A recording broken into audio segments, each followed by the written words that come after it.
Imagine waking up to find your dog has brought home an injured alien woman who's fleeing galactic hunters. That's exactly what happened to Jake Morrison in the Montana wilderness. Now he has 6 hours before orbital scanners detect her biosignature, turning his quiet off-grid life into the center of an interstellar crisis. The scent of pine resin mixed with dark roast coffee filled the small cabin, a familiar morning ritual in Jake Morrison's isolated Montana life. Shepard nudged his leg with a quiet whine, which wasn't unusual, but the weight dragging behind the dog most certainly was. There on the rough wooden floor lay a woman whose skin shifted with patterns like oil on water, geometric shapes fading in and out of visibility. A wound on her leg seeped fluid that smelled like lightning strikes and scorched machinery, a scent that cut through the morning's familiar aromas. She murmured in a language of soft clicks and low hums, something between a bird's call and a computer processing data, but one word came through unmistakably clear: sanctuary. Jake's medical training took over before his brain could process what he was seeing. His hands remembered the motions from treating hikers with sprained ankles and snake bites, now pressing sterile gauze against flesh that glowed faintly at the edges. The supplies from his emergency kit were never meant for this. The woman's eyes held his, dark and wide with a mixture of pain and something like recognition. This wasn't how first contact was supposed to happen. No spacecraft landing on the White House lawn, no diplomatic delegation arriving with flags and speeches, just a wounded alien dragged across his threshold by a retired military dog, who apparently didn't see anything unusual about the situation. Jake almost laughed at the absurdity of it all. His most eventful morning in years began with coffee and an interstellar refugee bleeding on his floor. He worked quickly, cleaning the wound with antiseptic that made her hiss through teeth that looked slightly too sharp. The patterns on her skin intensified around the injury, swirling like liquid mercury responding to the treatment. Shepard sat nearby, tail thumping gently against the floorboards as if approving of the medical care. The dog's calmness was somehow more unsettling than the alien woman's presence. Jake's cabin, built for solitude and simplicity, now felt like the least private place on Earth. Every window seemed too exposed, every creak of the porch too loud. The woman's breathing steadied as he finished wrapping the wound, her strange eyes slowly closing. For a moment, there was only the sound of the wind outside and Shepard's steady panting. The temporary peace felt fragile, like thin ice over deep water. The word sanctuary echoed in the quiet space between them. It was a promise he couldn't possibly keep, not with that wound smelling of technology far beyond Earth's capabilities. Dawn was breaking outside, light beginning to filter through the pine trees. Morning brought more than just light to the Montana wilderness. It brought scanners that could see through walls and hunters who wouldn't stop at one wounded woman. She spoke between clenched teeth, each translation punctuated by a wince of pain. Her name was Lyra, and she came from people who built bridges, not walls. The Velter specialized in connection, not conflict. They were the ones who'd help species with completely different biologies find common ground, who'd designed communication systems for civilizations that experienced time at different rates. Their work required patience and a particular kind of stubborn optimism. The problem was that the current galactic power didn't want bridges. They wanted uniformity. They called it purity. Lyra's people believed mixed communities created stronger civilizations through diversity of thought and experience.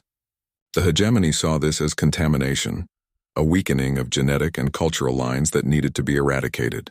This wasn't a war over territory or resources. It was a war about whether different species should even be allowed to work together. Cultural exchange became a capital offense.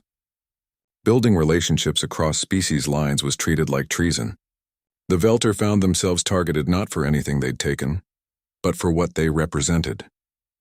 Their entire philosophy had been declared illegal. They were being hunted for the crime of believing in cooperation. Lyra's escape was one of thousands, a diaspora of refugees fleeing, because they refused to stop seeing value in difference. Her personal danger was just one small symptom of a systematic effort to eliminate an entire way of thinking. The hunters weren't just after individuals. They were trying to erase the concept of interstellar community itself. Jake realized this wasn't about hiding one wounded woman.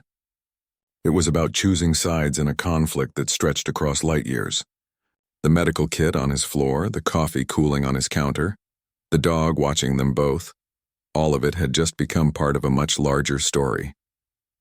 He wasn't just offering temporary shelter. He was making a statement about whether Earth would value connection or isolation. The weight of it settled in the room. Lyra's pain wasn't just from her wound. It was the pain of watching her people's work be systematically destroyed, of knowing that every bridge they'd built was being burned behind them. Her gaze held a mixture of hope and desperation that made the cabin walls feel both too close and not protective enough. Outside, the Montana morning continued as if nothing had changed. Birds called from the pines and the wind moved through the branches. But inside, the air felt different, thicker, charged with consequences that reached far beyond this valley. The tools these hunters used weren't in any survival manual Jake had ever studied. Their technology operated on principles he couldn't imagine, tracking methods that made conventional hiding useless. They didn't search with flashlights and footprints. They scanned for life signatures through solid matter, tracked quantum resonance patterns, followed energy signatures that most humans didn't even know existed. Lyra kept looking past Jake to where the dog sat watching them, her attention pulled by something Jake couldn't see or sense. Shepard's presence had always been a given in the cabin. The dog was Jake's anchor, his early warning system, the one living thing in these woods he trusted completely. That quiet loyalty was as reliable as the morning coffee, simple and uncomplicated. But Lyra saw something more. Her handheld device glowed with readings that made no sense to her at first. The dog's biological signature wasn't just warm and alive like any other Earth creature. It emitted a kind of static field, a natural interference pattern that scrambled certain frequencies. It wasn't technology, it was biology. His neural patterns vibrated at frequencies that just happened to resonate with Velter physiology, a complete accident of quantum mechanics nobody could have designed or predicted. This wasn't just a pet. It was a living cloaking device. Shepard's very presence created a bubble of interference that masked specific energy signatures, the same kind of signatures the orbital hunters used to track their targets. The dog's calm breathing, his steady heartbeat, even the way his brain processed sensory information, all of it combined to create a shield that technology couldn't easily penetrate. Jake remembered the subcutaneous implant every service dog carried, a small rescue beacon meant to help find lost handlers in the wilderness. That tiny piece of human technology, designed for tracking hikers, now represented their best chance of survival. It was a point of connection, a way to interface Shepard's natural abilities with Lyra's alien tech. Canine loyalty had just become their greatest technological advantage. The bond between human and dog, something so ordinary on Earth, had become revolutionary in this context. Shepard wasn't just the good boy who'd found a wounded stranger. He was now the most important piece of equipment in the entire operation, a biological wonder that could hide them from hunters who could see through walls. The dog thumped his tail against the floor, completely unaware of the extraordinary role he'd just been handed. His simple presence in the room made the air feel different, charged with possibilities that didn't exist just moments before. He was a bridge between two completely different kinds of science, a living proof that sometimes the most advanced solutions come from the most unexpected places. But biology has its limits. The natural masking field had a range, an effectiveness that would only last as long as the dog remained calm and close. Stress, distance, even simple fatigue could weaken the effect. They were working with a living creature, not a piece of machinery. The clock was already counting down, and their best defense was a retired military dog who just wanted someone to throw his tennis ball. Lyra's device glowed with silent urgency, displaying orbital trajectories that mapped their remaining minutes. The numbers counted down with a precision that felt both cruel and inevitable. Jake watched the digits change, each flicker marking another second lost. His stomach tightened. This wasn't just a warning. It was a verdict. The orbital drones followed set patterns, predictable as satellites but far more dangerous. They didn't just take pictures. They scanned for specific quantum signatures through solid matter, rock, wood, even the reinforced walls of Jake's cabin. Their sensors could distinguish between human and Velter biology at distances that made conventional hiding pointless. The technology operated on principles Jake barely understood, but the countdown timer made the consequences perfectly clear. They had 4 hours until the scanning pattern reached their specific sector. 6 hours until full daylight eliminated any chance of using darkness as cover. Every conversation, every moment spent processing this new reality, was time they couldn't afford to lose. The math was simple and brutal. Preparation time versus detection window. They were already behind. Jake's dark humor surfaced as a defense mechanism. He'd seen expensive ways to die before. Improvised explosives, faulty parachutes, bad intel in hostile territory. But this? This might be the most technologically advanced suicide ever attempted. An interstellar manhunt coming to his doorstep because his dog brought home the wrong wounded creature. The irony wasn't lost on him. He'd moved to Montana to avoid complications, only to find himself at the center of a galactic incident. The quiet valley outside, with its pine forests and mountain views, had transformed into a battlefield without a single shot being fired. Their barn, where Jake stored tools and surplus equipment, was now ground zero. The ordinary structure with its weather-beaten boards and rusty hinges had become the most important location on the property. Maybe on the planet, survival demanded more than just hiding. It required engineering a solution using assets they hadn't known they possessed. Shepard's natural interference field, Lyra's alien technology, Jake's military surplus gear. None of it was designed to work together. They'd have to make it work anyway. The cabin's familiar spaces suddenly looked different. Every tool, every piece of equipment, every scrap of technology represented potential components in a system that needed to function perfectly on the first attempt. The pressure settled over them like a physical weight. Lyra's hands moved over her device, adjusting settings with a focus that shut out everything else. Jake's mind shifted into a different gear, assessing his workshop supplies with new purpose. Even Shepard seemed to sense the change. His ears perked and body tensed despite remaining seated. Their only chance lay in combining technologies that were never meant to interface. Human military hardware designed for terrestrial communications, filter science that operated on quantum principles, and a dog's biological signature that accidentally bridged both. The solution would have to be improvised, untested, and deployed under impossible time constraints.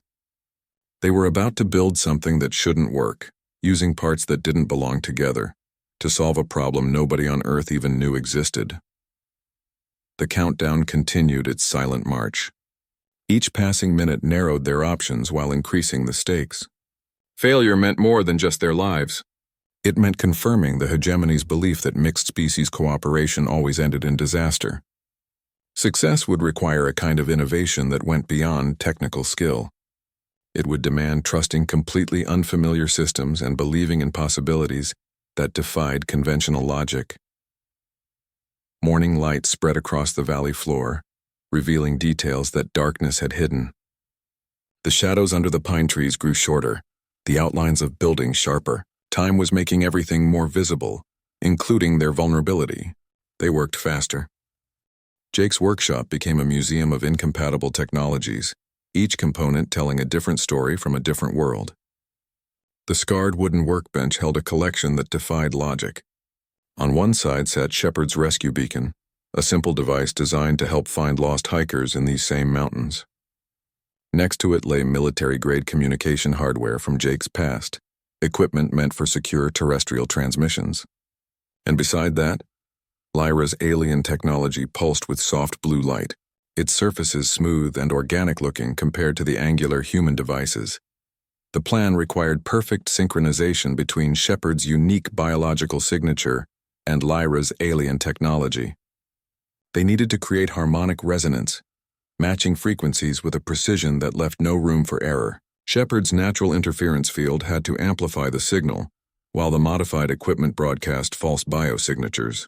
The dog sat nearby, head cocked as if trying to understand why they were taking apart his emergency beacon. His breathing remained steady, the rhythmic pattern somehow calming in the tense workshop. Modifying the rescue beacon meant connecting wires designed for canine transponders to circuits that hummed with unfamiliar energy. Jake worked with careful hands, his soldering iron joining technologies that had never been meant to interface. The military hardware provided carrier frequencies while Lyra's devices handled quantum modulation. Each connection felt like building a bridge between two different realities, using components that spoke completely different languages. The modulation patterns had to align perfectly. Too much variance and the signal would be detectable, too little and it wouldn't create the necessary interference. Lyra adjusted settings on her device while Jake monitored the output. The frequencies danced between them, a silent negotiation between human and alien technology. Shepard's biological signature provided the stabilizing element, his unique quantum resonance acting as the anchor point. The dog remained remarkably patient through the process, his trust in Jake apparently extending to having his emergency equipment dismantled and rewired. Their creation took shape as a quixotic fusion of three different technological traditions. Dog technology meant for finding lost pets, obsolete military hardware designed for battlefield communications, alien engineering that operated on principles humans hadn't discovered yet. They connected everything with wires, solder, and in one particularly desperate moment, actual duct tape. The array looked like something cobbled together by someone who'd read about technology, but never actually seen it function. Yet it represented their only chance. Hope felt like a fragile thing in that moment. It lived in the careful alignment of circuits, the precise calibration of frequencies, the steady breathing of a dog who didn't understand why everyone was so tense. The array hummed with potential energy, a collection of mismatched parts that somehow worked together. It was either the most important communication in human history, or the most spectacular failure Montana had ever witnessed. There was no middle ground, no partial success. Either the signal would reach its intended recipients or it would draw the hunters directly to their location. Dawn light filtered through the workshop's single window, catching dust motes dancing in the air. The morning that should have brought discovery was instead bringing their moment of truth. They had moved beyond hiding, beyond merely surviving. They were about to announce humanity's presence to the galaxy, using a signal broadcast from a Montana barn. The array sat ready, a testament to improvisation and unlikely partnerships. All that remained was to activate it and see if the universe was listening. The moment Jake's hand hovered over the array's activation switch, the air in the workshop felt heavier. This wasn't just about saving one life anymore. They were about to announce humanity's existence to every listening ear in the galaxy, and nobody on Earth had voted for this. There were no diplomats in the room, no crisis teams, no protocol manuals. Just a man, a wounded alien, and a dog who'd started it all by bringing home the wrong guest. Earth's governments remained completely unaware that first contact was happening in a Montana barn. There were no official channels, no carefully worded statements, no teams of experts analyzing the potential consequences. The signal they were about to send could make Earth a beacon for refugees seeking sanctuary across the stars. Or it could paint a target on the entire planet for retaliation from forces that made conventional military power look primitive. The stakes had shifted from personal survival to species-level consequences. Lyra's voice held a hopeful tone that contrasted sharply with Jake's growing realization of what they were really doing. She watched him with an expression that mixed gratitude and expectation, as if she'd already decided humanity would choose the right path. "Your people chose to protect me," she said. The way she framed it sounded like a conscious decision, rather than the accidental chain of events it actually was. She saw compassion where he saw improvisation, principle where he saw necessity. Humanity's isolation was ending not with flags and speeches, but with a broadcast from a dusty workshop surrounded by pine trees. The formal delegations and official first contact protocols would have to catch up later, if there was a later. For now, history was being made by people who hadn't been appointed to make it. The array hummed with potential, its mismatched components representing a bridge between worlds that hadn't known each other existed until this moment. Jake's military training had covered crisis response, but nothing about unauthorized interstellar diplomacy. There were no procedures for this scenario, no rules of engagement for communicating with civilizations that might interpret their signal as aggression or invitation. Every possible outcome carried risks that extended far beyond this valley. Helping one refugee might mean endangering billions. Doing nothing would mean condoning genocide on a scale humans could barely comprehend. The array's activation would send out more than just a distress call. It would announce that Earth valued connection over isolation, that cooperation across species lines was possible here. It would tell the galaxy that humans would protect the vulnerable even when it wasn't safe or convenient. Lyra's people had been hunted for believing in exactly that principle. Now Earth was about to demonstrate it without meaning to. Shepard whined softly, breaking the tension. The dog's simple presence reminded them why they were doing this. It wasn't about galactic politics or first contact protocols. It was about helping someone in need because it was the right thing to do. That fundamental humanity, that basic decency, was what they were really broadcasting to the stars. The array sat ready, a collection of parts that shouldn't work together, about to send a message that could change everything. Then Jake pressed the switch. The array activated with a soft hum that seemed to vibrate through the workshop's wooden walls. Lights danced across Lyra's device as the signal went out, carrying their makeshift message across distances that felt both impossible and inevitable. The universe had been waiting. Now it would answer. Lyra's device lit up like a star chart brought to life, signals streaming in from places Jake had only ever seen in astronomy textbooks. The broadcast had traveled across distances that felt both impossible and instantaneous, reaching sectors where names became real locations with real people responding. It wasn't just a message anymore. It was a thread thrown across the dark, and someone was pulling back.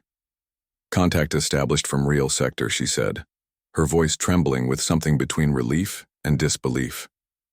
Then another flicker on the display, Arcturus system responding. Vega colonists confirming safe harbor status. Each confirmation represented more than just a signal received. It meant hundreds, maybe thousands of Velter survivors hearing that sanctuary might actually be possible, that they weren't alone, that someone was still building bridges in a galaxy that wanted to burn them all down. The hunter drones began redirecting, their predictable patterns now working against them. The false trails created by their makeshift array drew the scanners away from real refugee concentrations. Each redirected drone meant more time, more lives potentially saved. The very technology designed to eliminate Lyra's people was now being used to protect them. The quiet Montana Valley had become the center of a galactic communications network, its ordinary pine trees and morning mists hiding extraordinary activities. Lyra's personal refugee crisis had transformed into a planetary-scale rescue operation. What began as one wounded woman seeking shelter had become a coordinated effort spanning star systems. The array they'd built from dog technology and military surplus was now handling traffic that would challenge Earth's most advanced communication systems. And it was working. The universe wasn't just listening, it was answering.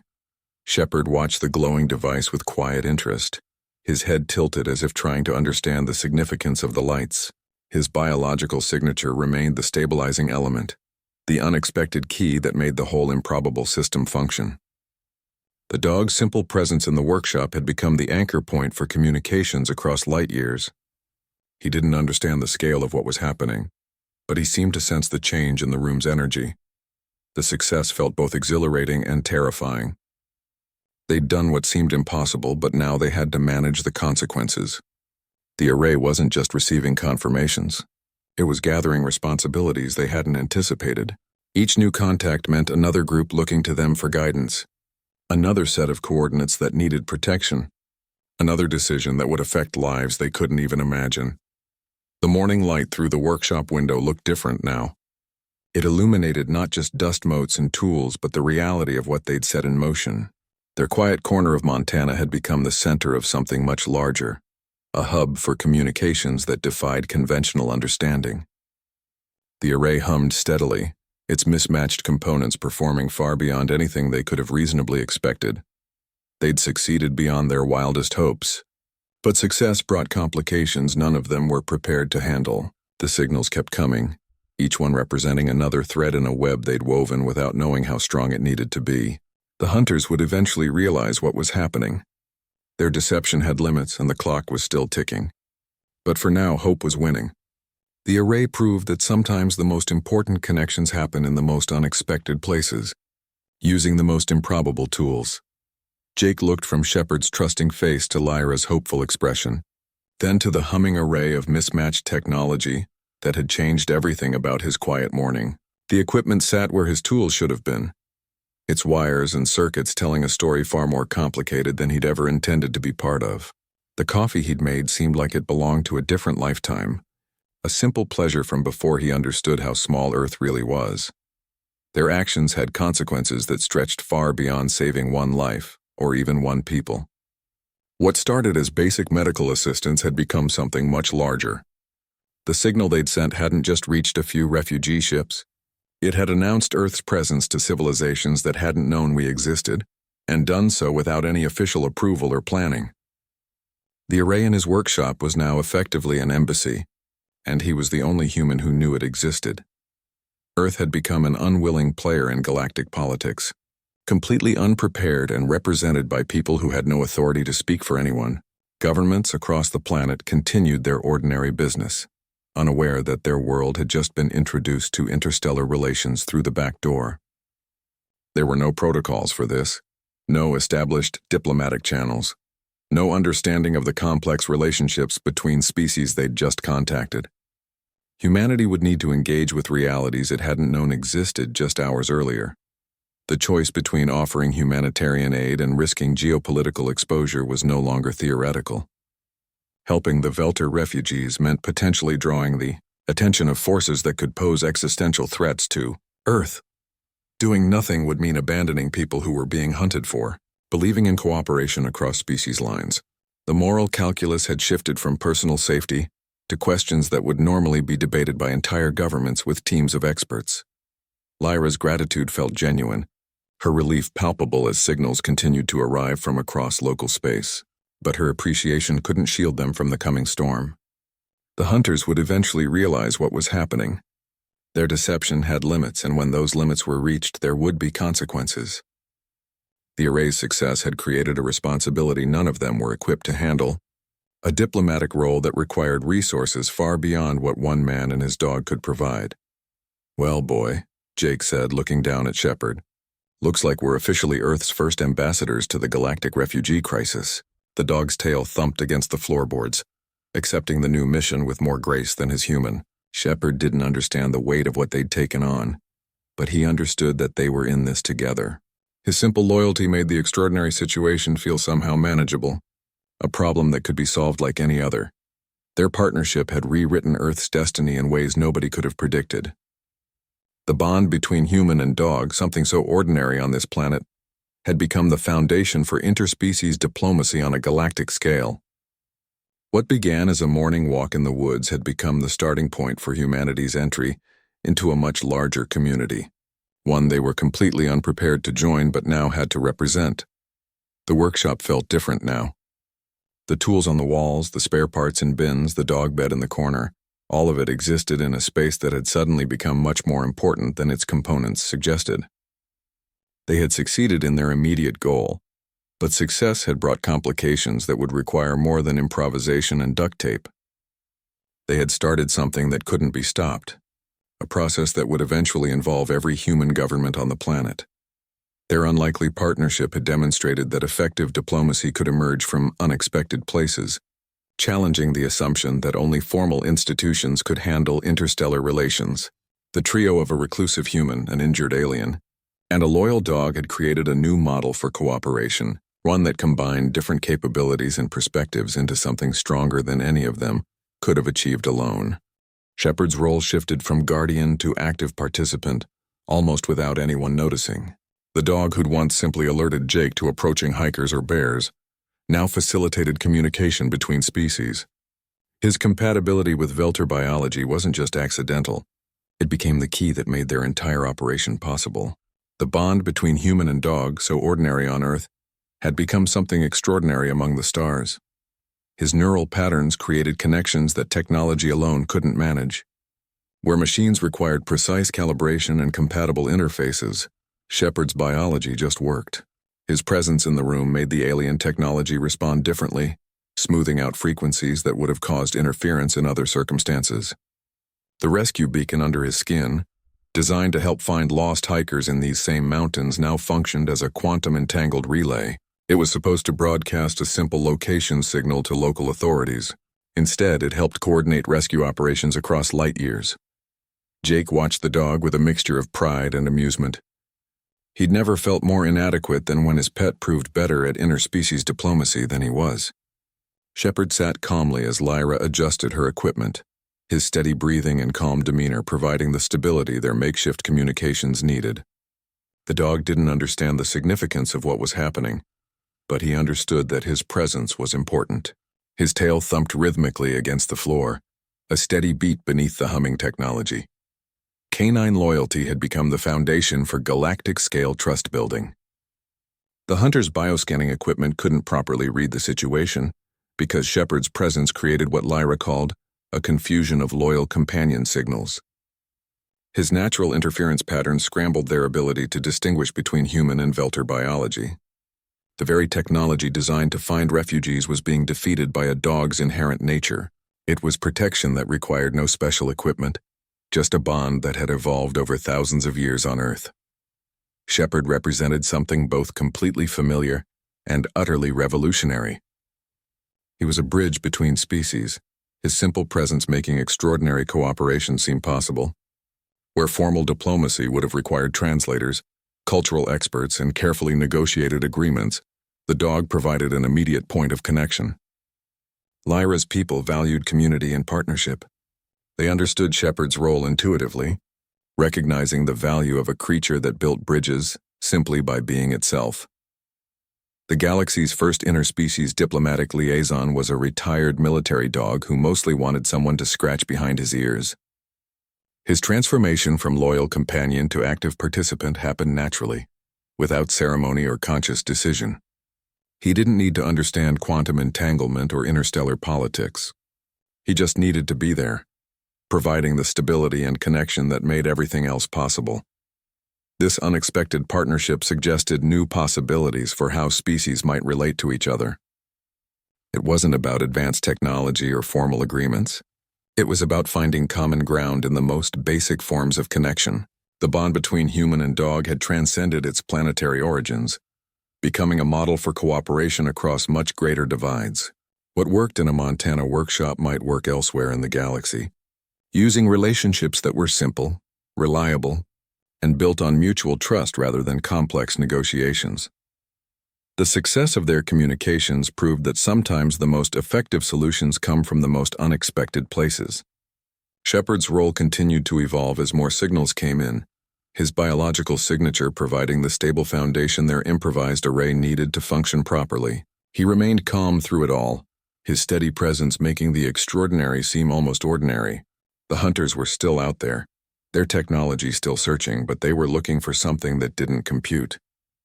They understood weapon systems and scanning technology. They didn't understand a dog's loyalty. The success of their broadcast relied on timing so precise it felt less like engineering and more like throwing a rock, blindfolded and hitting a moving target 5 miles away. The orbital drones followed predictable patterns, their movements as regimented as the ideology that drove them. But the hunters operating them weren't stupid. They were methodical, thorough, and completely committed to their cause. Creating a false trail required understanding not just their technology but their psychology. The hunters saw walls as suggestions rather than barriers, their scanners reading biosignatures through any known material. They expected certain patterns of behavior from their targets, certain types of hiding, certain kinds of desperation. The decoy had to be more attractive than the real signal without seeming like a decoy at all. It had to feel like finding exactly what they were looking for. Lyra's knowledge of hegemony protocols became as valuable as Jake's engineering skills. She understood how they thought, what they prioritized, which signals they'd chase first. Each drone they redirected represented minutes bought, lives potentially saved somewhere out there in the dark. The hunters' technology, designed to eliminate evidence of interspecies cooperation, was now being used to protect it. Their own rules were being turned against them. The valley's isolation became their greatest advantage. The ordinary nature of Jake's property made it an unlikely place for extraordinary events. Hunters looking for advanced technology would scan right past military surplus equipment and a dog's rescue beacon. They expected to find sophisticated hiding places, not a barn workshop that smelled of pine and machine oil. The very ordinariness of the place made their activities seem impossible to anyone looking for signs of advanced interstellar activity. Their improvisation had turned hunting technology against itself. The array they'd built from mismatched parts created harmonic resonance between Shepard's genetic pattern and Lyra's biosignature, something the hunters' systems weren't programmed to recognize as deception. The technology designed to find refugees was being confused by the bond between human and canine, a connection that generated quantum entanglement patterns the Velter had only seen in symbiotic species pairs. Each successful redirection felt like stealing time from an unstoppable clock. The drones moved on to investigate false signals while the real communications network continued growing. The hunters were looking for evidence of cultural contamination, but they were missing the actual contamination happening right under their scanners. Their focus on advanced technology made them blind to simpler solutions, their arrogance preventing them from considering that their targets might be using equipment never designed for interstellar purposes. The deception worked, because it embraced limitations rather than trying to overcome them.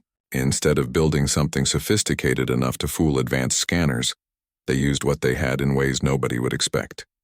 The rescue beacon meant for finding lost hikers, the military hardware designed for terrestrial communications, the alien technology that required a biological component, none of it should have worked together. But it did. Every deception carried the risk of discovery. The hunters would eventually realize what was happening, would see the pattern in the false trails, would understand that someone was manipulating their systems. Each minute they bought came with the knowledge that when the deception failed, the response would be swift and severe. Their temporary success was building toward a confrontation none of them were prepared to handle. The quiet morning continued outside, the sun climbing higher over the pine trees. Inside the workshop, the array hummed with activity, its mismatched components performing far beyond their intended purposes. They had taken technology designed for hunting and turned it into a tool for rescue, using the hunters' own methods against them. It was a temporary solution, but for now it was working. Lyra's vulnerability masked a resilience tempered across light years of survival. What looked like desperate trust in a stranger and his dog was actually the most calculated choice available. She'd weighed her options with the cold precision of someone who understood that any mistake meant more than just personal capture. Every Velter carried the extinction of their people as a permanent weight, making risks that seemed insane to outsiders completely necessary. Her injury went deeper than torn flesh and bleeding.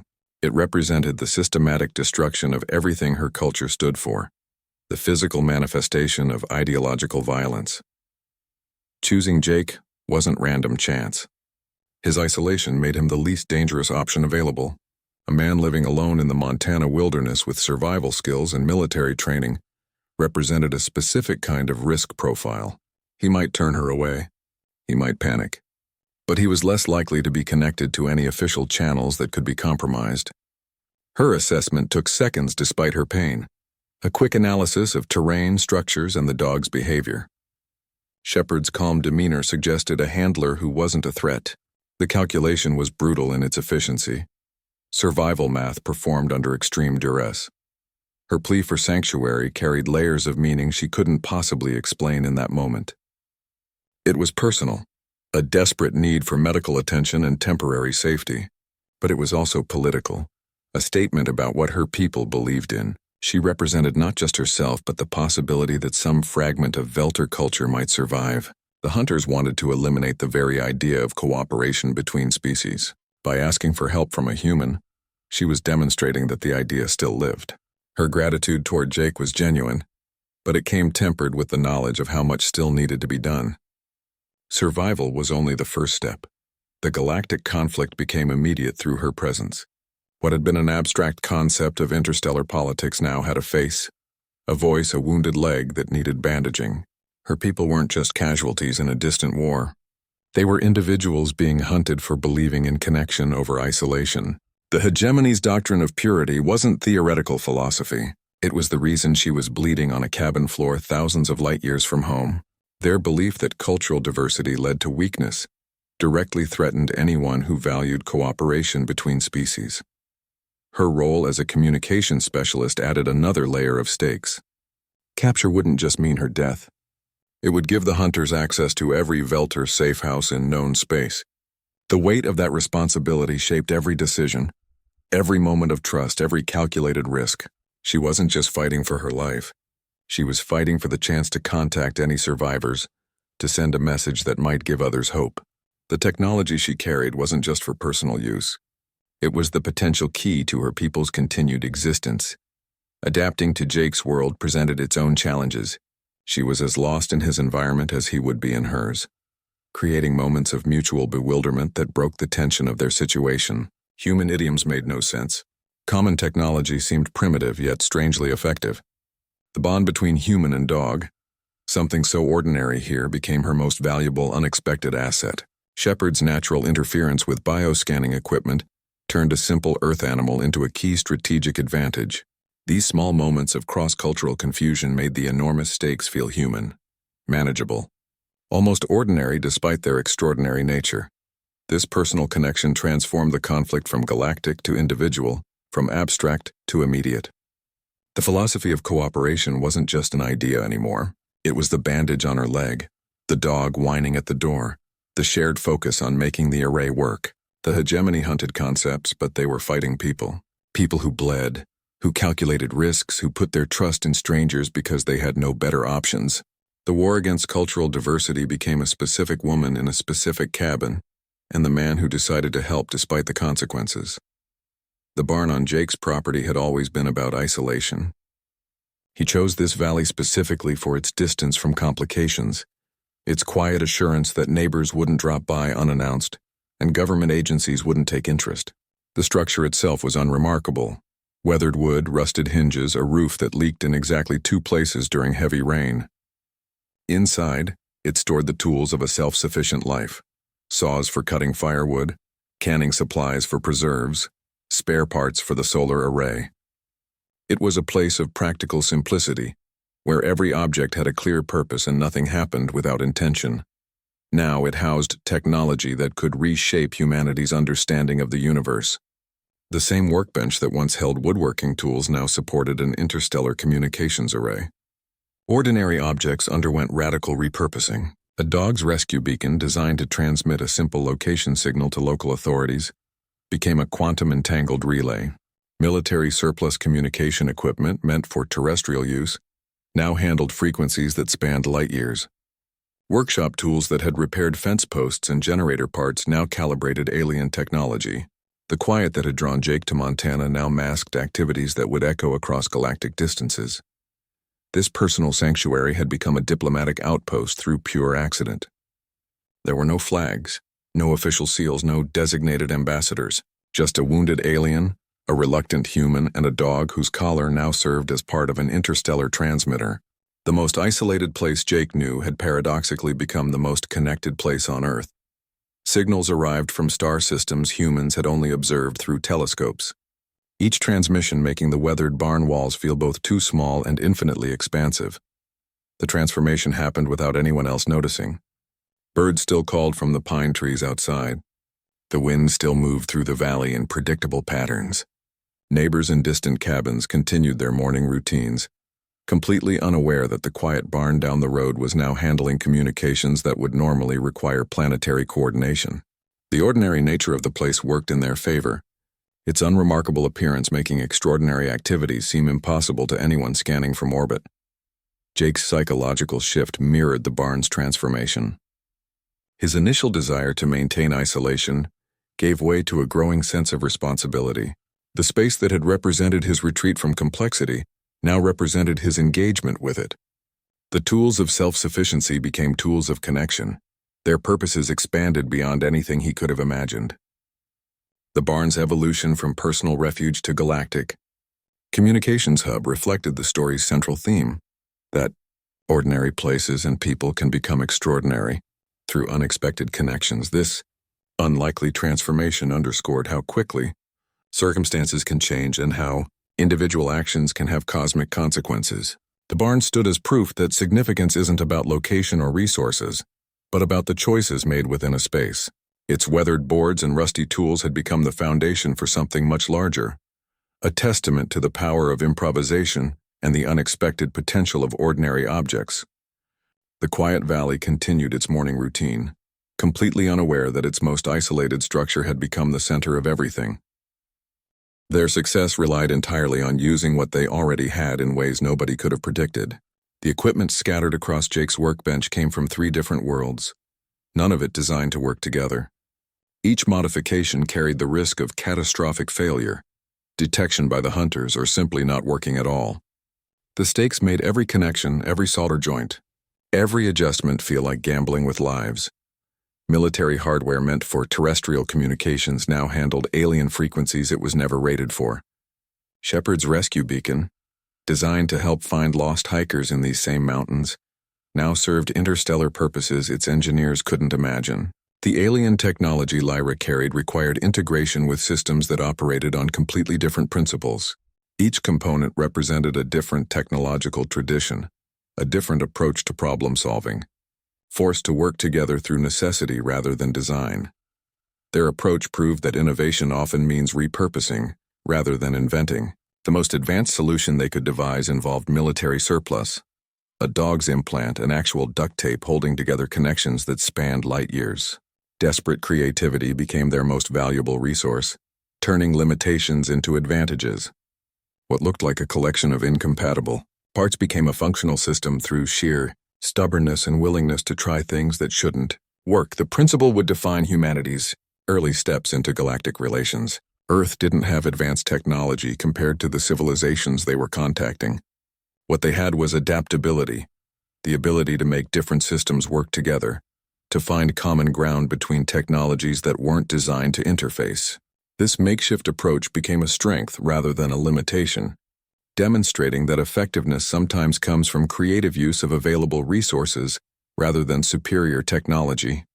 Each successful connection felt like a small victory against impossible odds.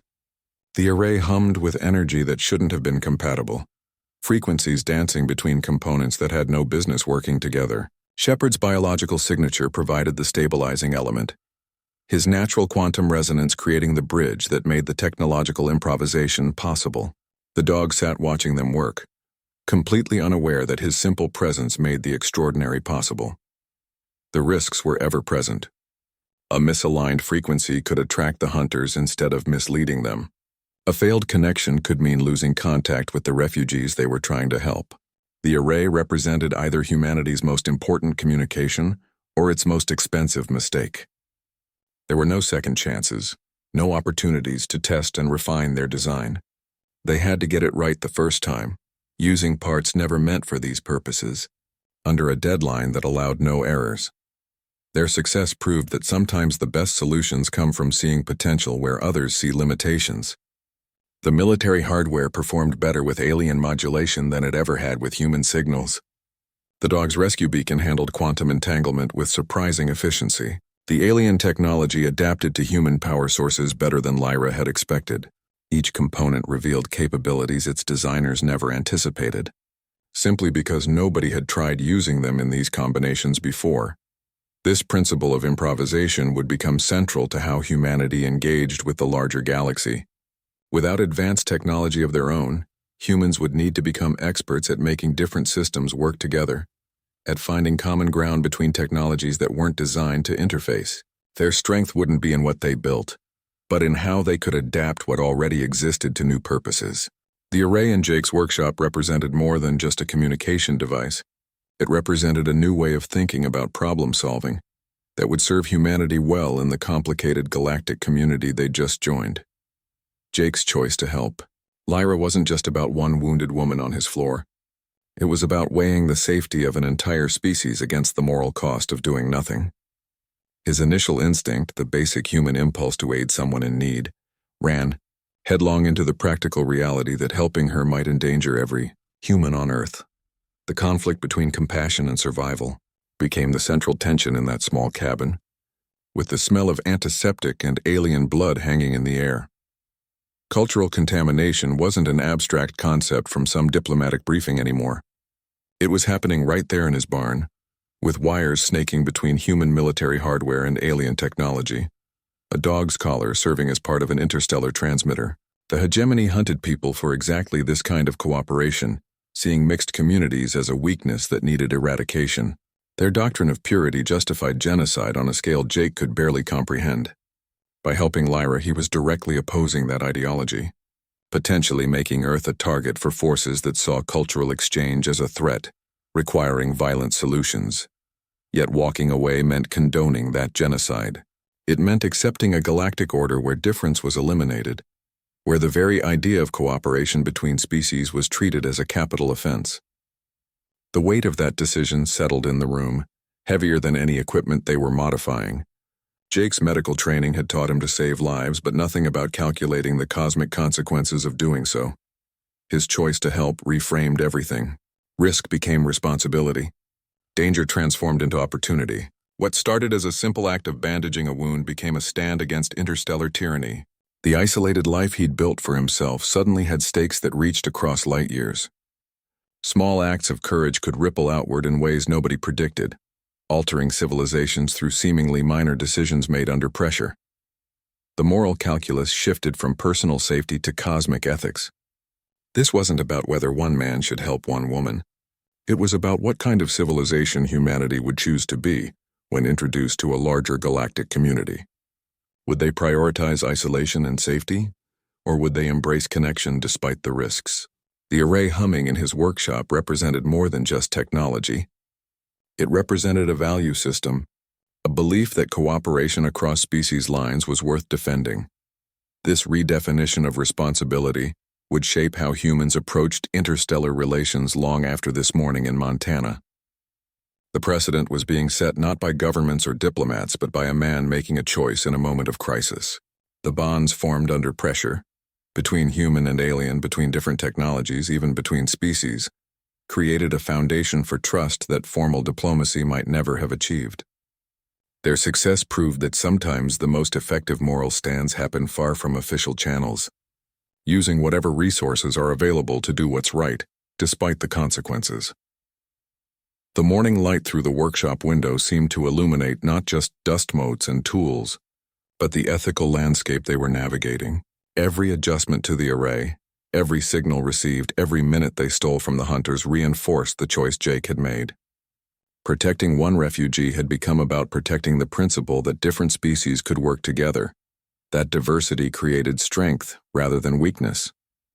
The hunters saw contamination where Jake saw potential, danger where he saw opportunity. Their conflict was fundamentally about what kind of galaxy they wanted to live in. This unexpected responsibility would define humanity's role in galactic affairs long after the immediate crisis passed. The choices made in that barn established patterns that would influence how humans engaged with other species, how they balanced risk and principle, how they defined their place in a much larger community. The morning's events proved that moral courage sometimes looks less like heroism and more like a series of practical decisions made under pressure, using whatever tools happened to be available. Their partnership succeeded precisely because conventional wisdom said it shouldn't. A reclusive human accustomed to solitude, an injured alien fleeing interstellar hunters, and a loyal dog trained for terrestrial emergencies made an improbable team. Each brought completely different capabilities to the situation, along with limitations that should have created obstacles rather than opportunities. Jake's military survival skills focused on practical solutions with available resources. Lyra's technological knowledge operated on principles humans hadn't discovered yet. Shepard's biological signature created interference patterns nobody could have predicted. Their differences became strengths through necessity, each filling gaps the others couldn't cover. Jake's understanding of the Montana wilderness and military hardware complemented Lyra's knowledge of alien technology and galactic politics. Shepard acted as the bridge between them, his natural quantum resonance providing the stabilizing element that made their technological improvisation possible. The dog's loyalty created a foundation of trust that transcended species barriers, while his biological interference patterns offered protection from scanning technology. What looked like a collection of incompatible elements became a cohesive unit, through shared purpose and mutual dependence. Their weaknesses became advantages when combined, like different instruments finding harmony in an unexpected composition. This unlikely trio demonstrated that effective diplomacy often emerges from unexpected places rather than formal channels. Traditional power structures with their protocols and delegations weren't present in that Montana barn. Meaningful action happened through individual initiative and creative problem-solving, using whatever resources were available. Their success suggested new models for interspecies cooperation that didn't require advanced technology or official approval. Sometimes the most important connections happen far from spotlighted chambers and designated meeting places, in spaces where practical needs overcome bureaucratic obstacles. The bond between human and dog, something so ordinary on Earth, became revolutionary in this context. Shepard's role evolved from loyal companion to active participant, his biological compatibility with Velter technology, making him the key that unlocked their solution. This unexpected partnership challenged assumptions about what effective cooperation looks like and who can participate in diplomatic efforts. The most advanced solution they devised involved military surplus, a dog's implant, and actual duct tape rather than sophisticated technology or formal authority. Their example proved that significance isn't about resources but about how available tools are used. Their collaboration would influence how humanity approached galactic relations long after this specific crisis passed. The patterns established in that barn, of improvisation, cross-species trust, and using differences as strengths, became templates for future interactions. Earth's introduction to interstellar politics came not through formal channels but through practical problem-solving under pressure. The success of their unlikely partnership demonstrated that sometimes the most effective solutions come from combining perspectives that shouldn't work together, creating something stronger than any single approach could achieve alone. The morning light through the workshop window illuminated not just their makeshift array but the potential of unexpected collaborations. 3 completely different beings had created a functional system from incompatible parts, proving that effective cooperation sometimes means embracing differences rather than eliminating them. Their example suggested that the galaxy might need more barn workshops and fewer formal chambers, more practical problem-solving and less procedural debate. The future of interstellar relations might depend more on willingness to try improbable combinations than on maintaining traditional structures and approaches. First, light spread across the valley, turning the pine trees from silhouettes to detailed shapes with every passing minute. The darkness that had hidden their frantic work was gone, replaced by a clarity that felt both beautiful and dangerous. Objects in the workshop became sharper, more defined, every wire and connection visible in the morning sun. The protection of night had evaporated, leaving them exposed in ways that made the air feel thinner, harder to breathe. Dawn meant more than just better visibility. The hunters' orbital scanners operated with increased accuracy in full daylight, their sensors reading biosignatures through solid matter with terrifying precision. Hiding became nearly impossible as the sun climbed higher.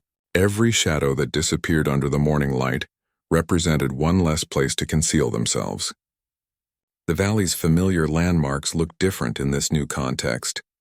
Each pine tree and rock formation suddenly feeling like inadequate cover against technology that could see through walls, yet the same morning light brought the first confirmation that their desperate plan had actually worked. Lyra's device lit up with responses from across local space, signals arriving from sectors that had been silent before dawn. Each new contact represented a Velter survivor, hearing that sanctuary might be possible, that someone was still fighting for the principle of cooperation.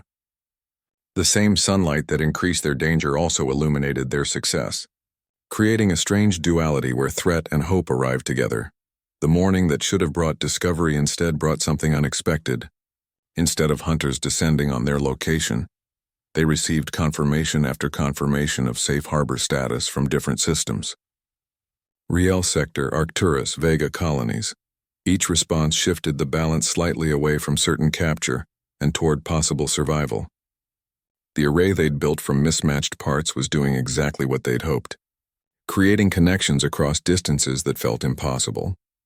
Dawn's light revealed not just the danger they faced, but the possibility they'd created. The same sun that made them more visible to their enemies also illuminated the fact that they weren't alone in this fight. The network of Velter survivors, previously isolated and hiding, was now communicating, coordinating, finding strength in connection rather than isolation. The principle the hunters wanted to eradicate was proving stronger than their technology. The new day represented a completely different chapter than anyone could have predicted. What began as a medical emergency and hiding operation had become something much larger.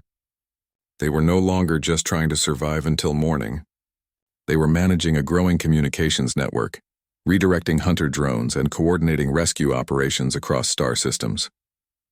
The sunrise marked a transition from pure survival to active engagement, from hiding to making a difference. Their success through the night changed what daylight meant. Instead of representing certain capture, morning became a time of confirmation and connection.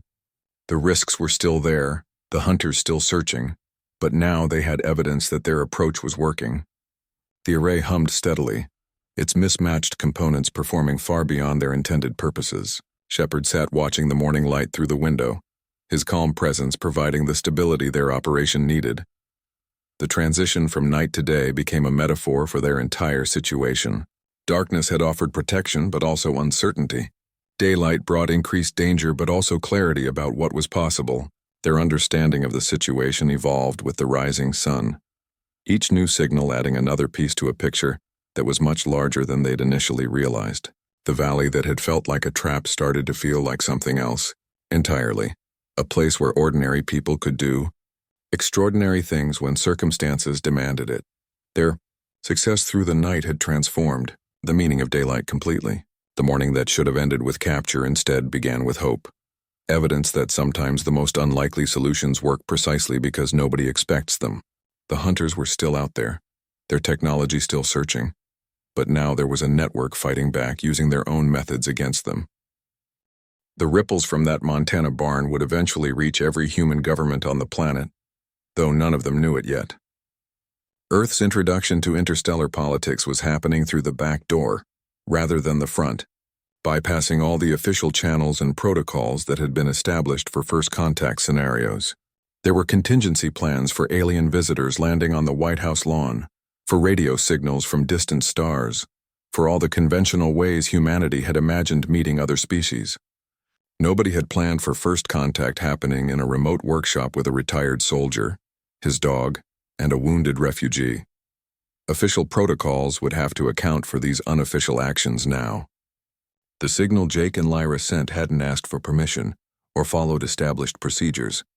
It had simply announced that Earth valued cooperation over isolation, that humanity would protect the vulnerable, even when it wasn't safe or convenient.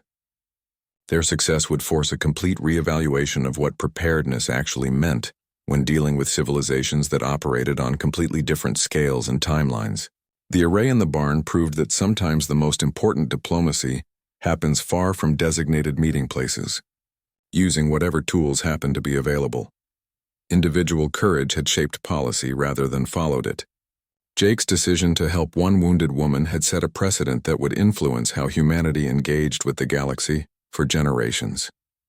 His choice to prioritize compassion over safety demonstrated that moral courage sometimes looks less like heroism and more like a series of practical decisions made under pressure.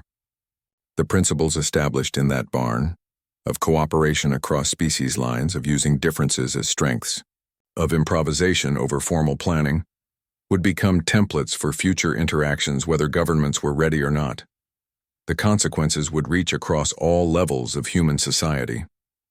Scientific communities would need to reconsider fundamental assumptions about physics and biology. Political structures would have to adapt to include interstellar relations in their calculations. Military organizations would face threats and opportunities they couldn't have imagined, all because one man in Montana decided to help a stranger his dog brought home, using equipment that was never designed for these purposes. This unexpected beginning would define Earth's cosmic role for the foreseeable future. The galaxy would remember that humanity's first official interaction involved protecting refugees and standing against cultural cleansing. The values demonstrated in that barn, compassion, cooperation, creative problem-solving, would become part of how other species perceived humans. Their makeshift approach to interstellar communications, using military surplus and a dog's biological signature, would demonstrate that effectiveness sometimes comes from adaptability rather than advanced technology. The ripple effect would eventually transform how humanity saw itself in the cosmic context.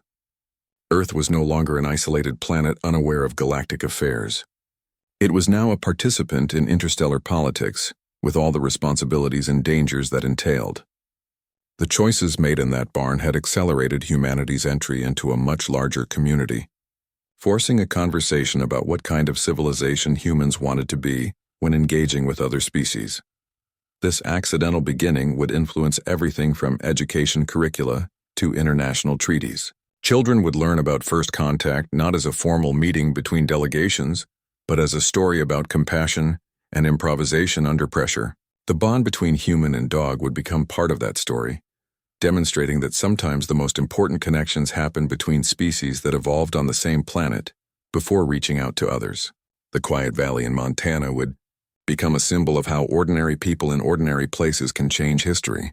Through simple acts of decency and courage, their success proved that significant change often starts in unexpected places with unlikely participants. The future of interstellar relations would be shaped by the patterns established in that workshop, where different technologies and different species found common ground through necessity and mutual respect.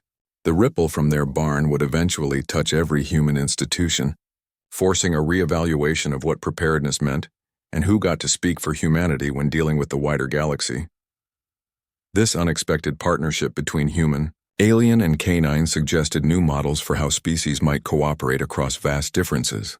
Their example demonstrated that effective diplomacy could emerge from practical problem-solving rather than formal procedures, from trust built through shared action rather than negotiated agreements. The galaxy had been introduced to humanity through a story of compassion and improvisation, setting a precedent that would influence all future interactions between Earth and other civilizations. Jake's life of careful isolation was gone forever the moment Shepard dragged that shimmering woman across his threshold. The peace he had built, the predictable routines that structured his days, the comforting solitude of the Montana wilderness, all of it had been permanently compromised by connection. His cabin no longer felt like a retreat from the world, but rather a place where the world had decided to intrude with extraordinary force. The morning coffee ritual would always now taste of that moment when everything changed, the familiar aroma forever mixed with the memory of ozone and alien blood. His quiet valley was likely to become ground zero for ongoing diplomatic activity, a place where interstellar communications would continue to hum beneath the pine trees. The barn that once stored simple tools now housed technology that connected Earth to civilizations across the galaxy. Personal privacy gave way to cosmic responsibilities that felt both overwhelming and strangely inevitable. Government agencies would eventually arrive, questions would be asked, and the life he had carefully constructed would be examined under microscopes he never knew existed. The isolation he valued had become a casualty of circumstances beyond his control, yet something valuable had been gained along with what was lost.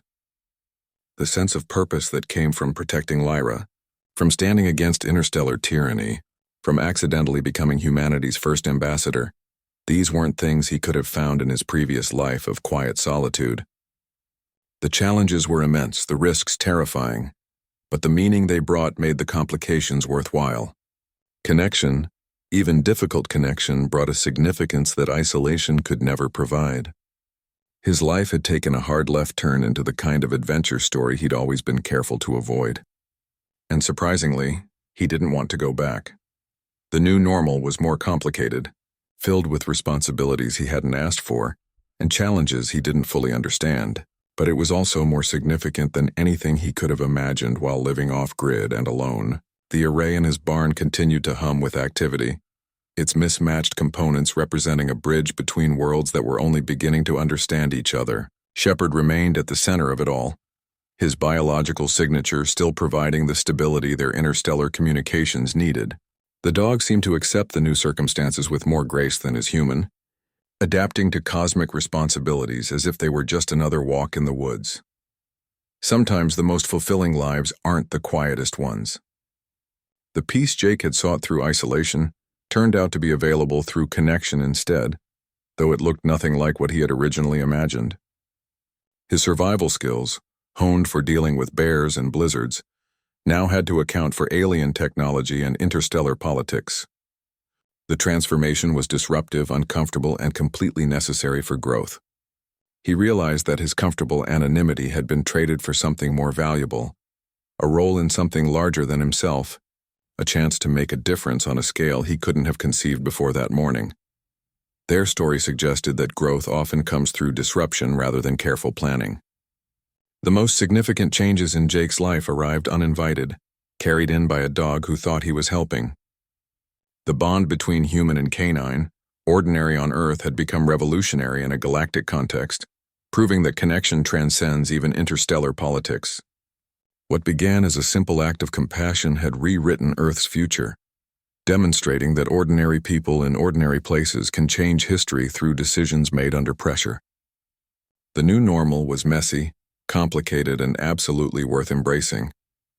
Sometimes history's most pivotal moments arrive quietly, not with grand ceremonies, but with a dog's whine at the door. The bond between human and canine, so familiar here on Earth, became something revolutionary among the stars. Shepard's loyalty and biological signature turned a simple morning into a turning point for entire civilizations. Remember this.